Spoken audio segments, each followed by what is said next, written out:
Hey guys, এয়া আমাৰ গাঁৱৰ ৰাসৰ ৰিহাৰ্চেল কৰি আজি ফাইনেলি ৰাসৰ দিনটো আহি পালে আৰু এফালে মোৰ মা আৰু মই একদম ৰৈ আছোঁ ভাগৱত আহালি। আমাৰ ৰাসৰ দিনাখন মৰ্ণিং টাইমত ভাগৱত ঘূৰাই আৰু আমিও সেইকাৰণে ভাগৱতৰ লগত সকলোবোৰ ওলাই কৰি আহিলোঁ আৰু এপাক মাৰি দিলোঁ আৰু তাৰপিছত ইয়াৰ পৰা গৈ মেলি আহি ওলাই কৰি এতিয়া আৰু ভাবিলোঁ যোৱাৰ আগত এপাক আপোনালোকক দেখাই যাওঁ কেনেকুৱা হৈছে। আপোনালোকে জনাব দেই, মেকআপ কৰিব নাজানো কিন্তু তেও কৰিছোঁ আৰু কি হৈছে আপোনালোকে ফিডবেকটো দিব আৰু এয়া আমাৰ ৰাস আৰম্ভ হৈ গ'ল আৰু এই ৰাস আমাৰ ভোমোৰাগুৰি বৰদোৱা যোৱা মেইন ৰোডৰ লগতে একদম।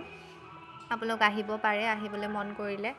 আৰু এয়া আৰু অলপ ক্লিপ ৰাখি পেলাই আপোনালোককো দেখাই দিছোঁ। গোটেইখন ৰাসটো দেখুওৱা সম্ভৱ নহয় যিহেতু মই নাচিও আছিলোঁ, বেলেগক ভিডিঅ' কৰিব দিছিলোঁ।